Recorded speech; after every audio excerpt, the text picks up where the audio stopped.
የናሆሜ እናት ቤት ውስጥ መታ ምሩ ጋር ስታወራ ለምንድነው የማትወልዱት ብላ ፍጥጥ አድርጋ የምትጠይቃት ነበር የመሰለኝ ማለት ነው። ግን ደግሞ በጣም ጨዋና አራዳ የሆነች ሁሉ ነገር የሚገባት እናት ናት። ናሆሜ እስካሁንም ድረስ የምሩ ልብ ህመምተኛ እንደሆነችና ልጅ መውለድ ካሰብን እሷ እንደምትጎዳ ይሄን ነገር ለቤተሰብ አልተናገረም። አሁን ላይ በጣም ተጨንቆ ነው ያለው ማለት ነው። ምክንያቱም እንዴት ብሎ ለቤተሰብ ይንገር? እሷም ደግሞ ምሩ ደግሞ ሁልጊዜም እኔ መሞት እንደምሞት ማወቅ አለብህ፣ ልብ መምተኛ ነኝ፣ እሞታለሁ፣ ጊዜና ወሰናለሁ ብላ ነው የምትለውና ያን ነገር ማሰብ አይፈልግም።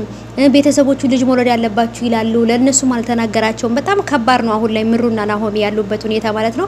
የናሆሜ እናት ስትመጣ ምሩ የልብ ህመም ያለባትን መድኃኒት የልቧን መድኃኒት እየዋጠች ነበረ። ከዛን ራሴን አሞኝ መድኃኒት ልዋጥ ብዬ ነው ነበር ያለቻትና የልብ ህመም መድኃኒት እንደሆነ ብታቅ በጣም ከባድ ነው፣ ታዝናለች። ሰላም ሰላም፣ ውድ የተከበራችሁ የቻናሌ ተከታታዮች እንዴት ናችሁ? ከኔ ጋር ሁሉ ሰላም ነው። ሰላማችሁ ይብዛልኝ ባላችሁበት ውድ ቤተሰቦቼ። ለቻናሌ አዲስ ከሆናችሁ ሰብስክራይብ እያደረጋችሁ ቤተሰቡ ነው፣ ነባሮች ደግሞ እንኳንም በሰላም መጣችሁ ብያለሁ ውድ ቤተሰቦቼ። እንግዲህ ሰኒ ካልሲ አግኝታለች። ካልሲውም የማን ነው? የክብሮም ነው። ምክንያቱም ካልሲ ረስቻለሁ ብሎ መጥቶ እንዳይወስድ ብላ ወደ ቤት ወስደዋለች ማለት ነው። ካልሲውን በፌስታል ቋጣ ነው ራሱ ወስዳ የሰጠችው ማለት ነው። እንደዛ ፓርት ላይ በጣም ነበር የሳኩት። ይችንም ካልሲ ረሳው ብሎ ድጋሚ ሊመለስ ነው ወደ ቤት ብላ ማለት ነው። ልክ እሷ የሆነ እቃ ረስታ ትመጣለች እነ ጽናት ቤት ማለት ነው። ምክንያቱም እሱ ክብሮም ወደ ቤት እንዲያመጣላ ስለምትፈልግ ክብሮምን ቤት እንዲመጣ ስለምትፈልግና እሱም ደግሞ እንደዛው ነው። የሆነ ነገር ረሳው እያለ ይመጣል ማለት ነው። የሆነ ነገር ረስቶ እየሄደና ፍቅራቸው በጣም ነው ደስ የሚለው እውነት ለመናገር። ግን ደግሞ አንድ ላይ ቢሆኑ ደግሞ ከዚህ በላይ ደግሞ አሪፍ ይሆናል ብዬ አስባለሁኝ። እና ቤተሰብ አዲስ ነገሩ ምንድነው? ጽናት እንግዲህ እርጉዝ ሳትሆን አትቀርም። ምክንያቱም የሆነ ነገር አማራኝ ትላለች። በተለይ መተኛት ነው የምትፈልገው። ፊቷ ላይ የሆነ ስሜት አለ ማለት ነው። ያንን ነገር ለማወቅ ደግሞ እንግዲህ ቀስ ብለን ወይ በሚለቀቀው ቀጣይ ክፍል ላይ ወይ ደግሞ ቀጣይ 2-3 ክፍሎች ላይ የምናየው ይሆናል ማለት ነው። ቶሎ መተኛት ብቻ ነው የምትፈልገው፣ እረፍት ነው የምትፈልገው። በቃ ደስተኛ አይደለችም፣ እንደ በፊቱ ሳቅ ምናምን አትስቅምና ጽናት እርግጠኛ ነኝ እርጉዝ ናት ብዬ ነው የማስበውና ሰኒም ደግሞ አክስት ልታረግኝ ነው ብላታለች ማለት ነውና በጣም ደስ ይላል እርጉዝ ከሆነች። ምክንያቱም ቤቲ ያቺ ጨካኝ የሆነች አረመኔ የሆነችው ቤቲ ልጇን አሳጥታት ነበረ።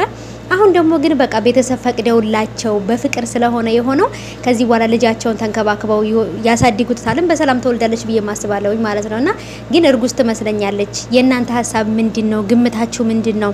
እኔ ጽናት ላይ ያየሁት ነገር የሆነ የተለየ ነገር አለ። ያንን ነገር እንግዲህ በደንብ የምናየው ይሆናል። ወጥተው ተዝናንተው የባልና የሚስት ወይንም የፍቅረኛ ጊዜ አሳልፈው መጥተዋል ማለት ነው ጽኑና ኬሮ። ብቻ ግን ትንሽ ግራ ያጋባኝ ነገር አሁን ላይ ኪራ እንደዚህ ተረጋግቶ የተቀመጠው የእውነት እነሱ በተናገሩት ነገር አምኖበት ነው ወይንስ ሊያታልላቸው ነው? በጣም ፈርቻለሁ። ምክንያቱም ባለፈው አባቱን ፊት ችግር የለውም አባቴ ምናምን ብሎ ተለማምጦ ነው እንደገና ራሱን ሊያጠፋ የነበረው ማለት ነው። አሁንም ደግሞ ዝም ብሎ ተቀምጧል። ግን የሆነ ነገር አድርጎ ዝም ብሎ አሁንም ራሱን እንዳያጠፋ ፈርቻለሁ ማለት ነውና ብቻ ግን እስቲ በቀጣይ የሚመጡ ነገሮችን በደንብ አድርገን የምናይ ይሆናል። ክብሮምና ሰኒ ደግሞ እንግዲህ ተዋደዋል። እሷም ወደዋለች፣ እሱም ወዷታል። ግን ደግሞ እሷም እንደወደደችው ማስመሰል አትፈልግም፣ እሱም እንደወደዳት ማስመሰል አይፈልግም። ስለዚህ ማን ነው ታዲያ እንትን የሚለው ማን ነው? እሷ ፈሪ፣ እሷ አይናፋር። እንዴት ነው የሚሆነው ነገሩ? በጭራሽ የሚሆን ነገር አይደለምና አንዳቸው በግልጽ ፍቅራቸውን ማሳየት አለባቸው ብዬ አስባለሁኝና ልክ እንደ ኪራና ጽናት ማለት ነው። ኪራና ጽናት በፊት እንደዚህ ሲሉ ነበረ። መጨረሻ ላይ እሱ እየወደድኩሽ እያፈቀርኩሽ ሲላት እኔ ማፈቅርሃለሁ ያለችውና ስለዚህ እሱም ደግሞ ደፍሮ ካልተናገረ ሰኒ ታመልጠዋለች፣ እሷም ደግሞ ክብሮም ያመልጣታል ማለት ነው። እና ብቻ በጣም ከባድ ነው። እስቲ እንግዲህ የሚሆነውን ነገር በደንብ አድርገን እናያለን ማለት ነው። ቤተሰብ በሚለቀቀው ክፍል ላይ በጣም አዳዲስ ነገሮች አሉ።